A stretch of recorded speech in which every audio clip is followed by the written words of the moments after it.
Apa ini bisa dimasukkan dalam kategori penyerobotan hak-hak tanah yang dilakukan negara terhadap rakyatnya?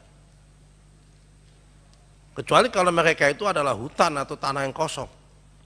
Mereka udah tinggal di situ sebelum ada Kepres tahun 92, Pak. Bahkan sebelum ada Pemkop. Bahkan mereka sebelum ada Indonesia ini merdeka. Jadi secara teknis mungkin Pak Nusron ini akan kita sampaikan laporan lengkap nanti ke Bapak, karena kalau diuraikan ini panjang sekali. Dan yang seterusnya, khusus yang berinvestasi di Kota Batam, saya mau sampaikan saja, ini ada 10 besar.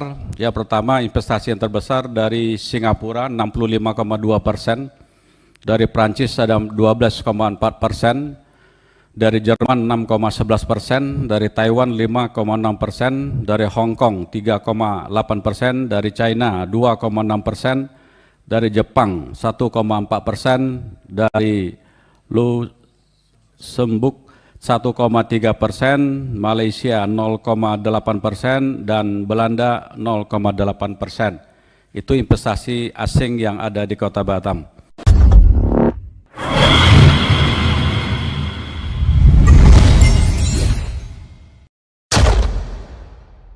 Anggota DPR RI Komisi 6 Nusron Wahid menganggap bahwa Badan Pengusahaan Kawasan Perdagangan Bebas dan Pelabuhan Bebas Batam tak jauh berbeda dengan POC yang mengklaim tanah di Pulau Rempang secara sepihak tanpa mengindahkan hak warga di sana. Dengan tegas Nusron Wahid mengatakan kalau cara berpikir seperti itu, mohon maaf, apa bedanya BP Batam itu dengan POC yang hanya mengukur garis panjang? Sepanjang ini yang diduduki itu dianggap wilayahnya, ucap Nusron dalam rapat kerja Komisi 6 dengan Kepala BP Batam dan Menteri Investasi di Gedung DPR, Jakarta. Menurut Nusron, Kepres nomor 28 tahun 92 ini bisa memperpotensi sebagai pijakan untuk menyerobot hak-hak tanah rakyat yang dilakukan oleh negara.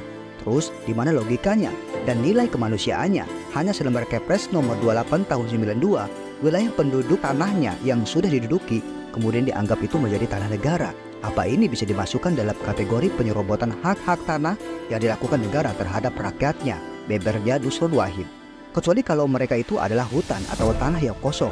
Mereka sudah tinggal di situ sebelum ada Kepres tahun 92, bahkan sebelum ada Pemkot, bahkan mereka sebelum ada Indonesia merdeka.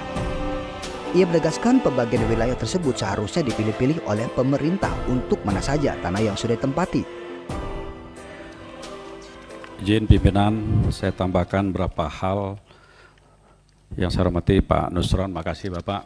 Tadi banyak sekali pertanyaan. Saya mau cerita tentang proses HPL saja. Bahwa sesuai dengan Kepres nomor 2892, wilayah kerja BP Batam yaitu Pulau Batam, Rempang, dan Galang. Jadi tidak semua HPL akan terbit di 3 pulau ini sendiri. Jadi akan kita urus apabila kita membutuhkan untuk kegiatan investasi ataupun ada orang yang meminta lahan tersebut.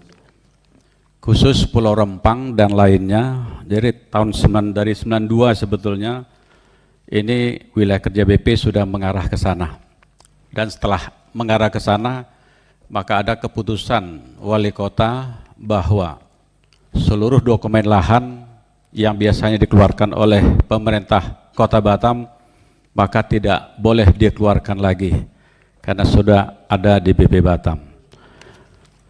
Khusus perusahaan yang Pulau Rempang tadi Pak Nusron, itu memang ada perjanjian 2004 oleh wali kota, ketua otorita Batam, rekomendasi dari ketua DPRD dan disaksikan oleh pejabat gubernur bahwa pulau yang 17.000 itu akan dikerjasamakan.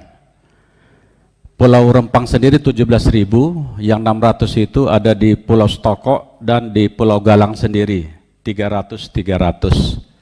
Sistem BP Batam bekerja, tentu kita harus mendapat HPL dari kantor BPN.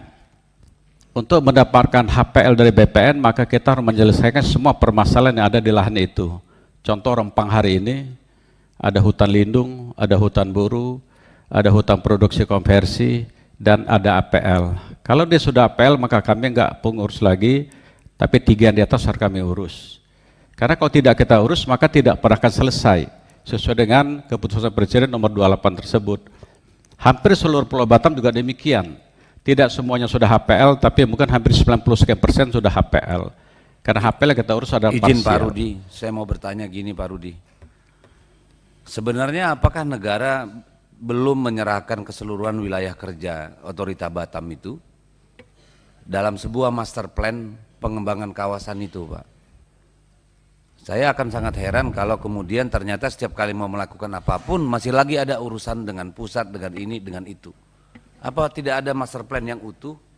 Ya, berapa luas hutan yang harus dijaga, di mana yang bisa untuk industri, di mana yang pemukiman dan sebagainya? Apakah memang belum ada sama sekali, Pak? Sehingga setiap kali ada investor, kita harus mengulang semua proses itu sama saja seperti di luar kawasan otorita. Ini kita mohon pencerahannya Pak Rudi. Baik, khusus Kota Batam, Bapak izin Pak Dedi, makasih banyak. Kami sudah punya RDTR, tata ruang sudah ada, dan rencana detailnya sudah ada juga. Tentu itu sudah ada ruang masing-masing. Tapi khusus kalau investasi besar, maka tentu butuh lahan yang besar. Kalau butuh lahan besar, maka kami harus merubah tata ruang itu sendiri. Contoh Rempang sendiri. Rempang kalau kita ikuti tata ruang hari ini, kita hanya punya kira-kira 147 hektar saja boleh kita gunakan.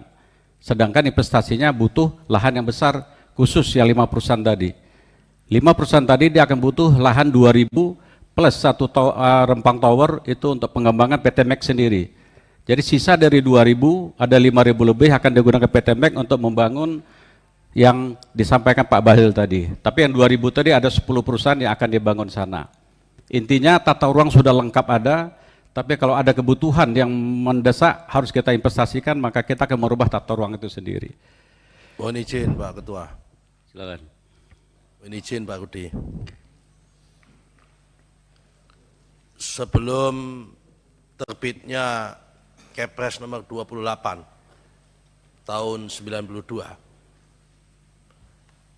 di lokasi Pulau Rempang itu yang 570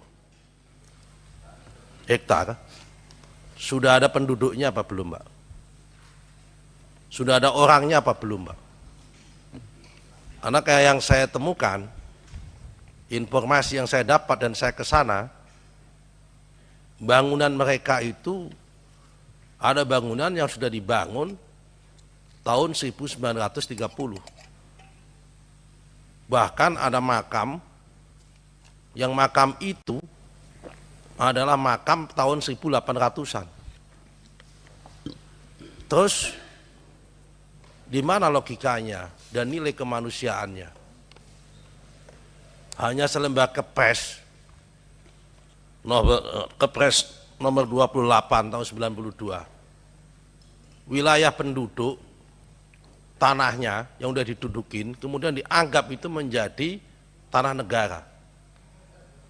Apa ini bisa dimasukkan dalam kategori penyerobotan hak-hak tanah yang dilakukan negara terhadap rakyatnya? Kecuali kalau mereka itu adalah hutan atau tanah yang kosong. Mereka udah tinggal di situ sebelum ada Kepres tahun 92, Pak. Bahkan sebelum ada Pemkop. Bahkan mereka sebelum ada Indonesia ini merdeka. Bahkan mereka rela menyerahkan kedaulatan itu Indonesia, Pak. Kan harus dipilah-pilah, Pak, menurut hemat saya. Mana wilayah yang sudah ditempatin oleh mereka sebelumnya, mana yang belum. Tidak kemudian itu dianggap kemudian menjadi wilayah bagian daripada Otorita Batam, Pak. Kalau cara berpikir seperti itu, Pak, mohon maaf, apa bedanya BP Batam itu dengan VOC?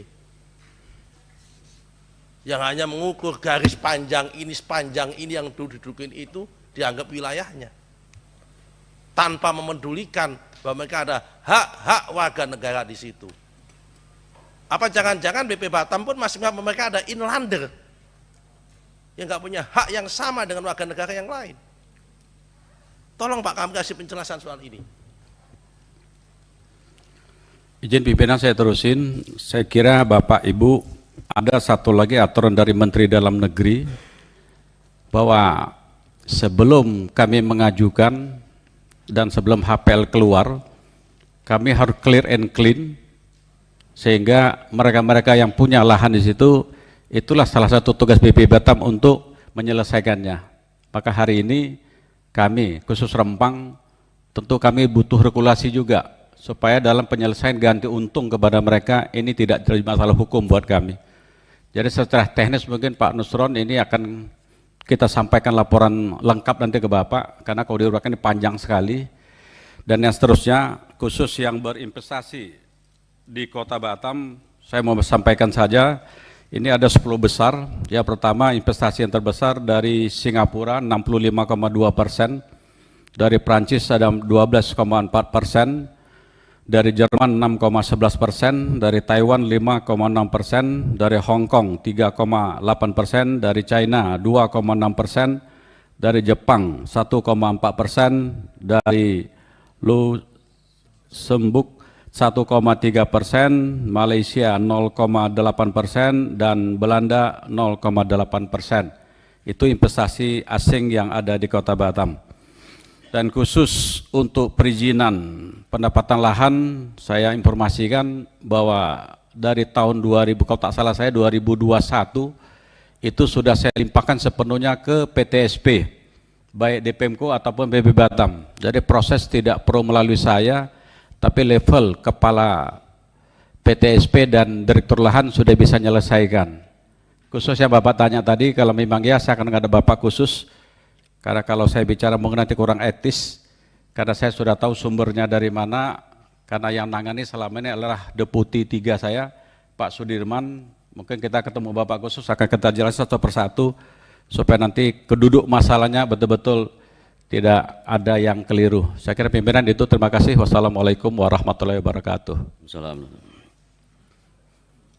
Yang disampaikan Pak Nusron tadi, karena ini di forum rapat, mungkin tidak penyelesaiannya tidak menghadap Pak Nusron saja. Saya setuju forum khusus tadi yang diusulkan oleh Pak Menteri tadi, mungkin bisa kita bentuk untuk menyampaikan data-data yang lebih lengkap. Ya apa nanti forum khususnya seperti apa nanti kita lihat lah. Jadi gini Pak Ketua, izin Pak Ketua. Kita ini di Komisi 6 kan mendorong investasi. Kita dorong BP Batam dan BKPM ini, Menteri Investasi, memperlakukan asas equal treatment. Itu kan dulu asas yang dibangun pertama kali dalam semangat undang-undang investasi. Tidak boleh investasi itu dilihat datang dari negara manapun. Lepas, saya dapat informasinya dari wartawan, bukan dari siapa-siapa. Ya kan? Ini juga barusan wartawannya WA lagi kepada saya. Jadi ada yang udah investasi di sana, justru dicabut izinnya. Kenapa? Karena investasinya mirip-mirip sama dengan yang ada di Rempang. Itulah kemudian yang menciptakan kecurigaan orang, Pak Menteri, ya kan, Pak Kepala, Pak Wali Kota, Pak Kepala BP Batam. Tidak salah kalau kemudian publik itu mempunyai persepsi bahwa seakan-akan ini menganak emaskan investor yang lain, merugikan investasi yang lain, negara yang lain.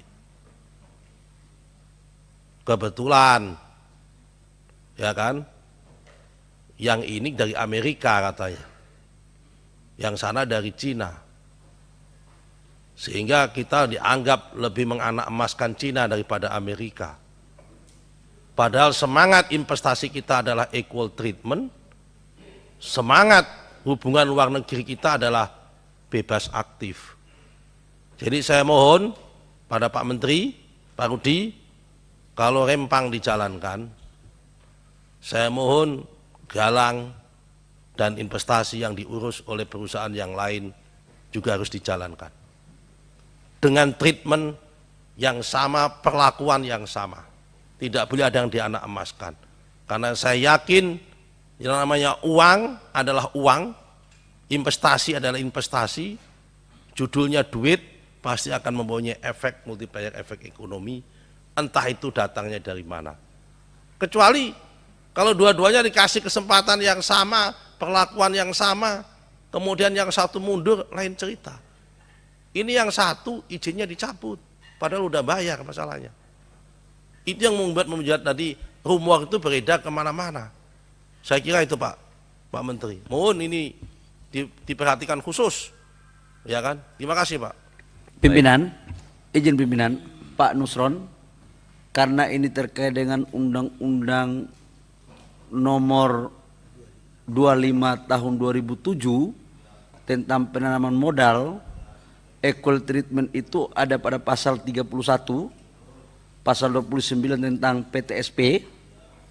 Oleh karena itu saya baru dengar ini Pak Nusron, dan tolong investornya ketemu sama saya atau perwakilannya siapa, saya akan memperlakukan equal treatment. Nggak ada cerita.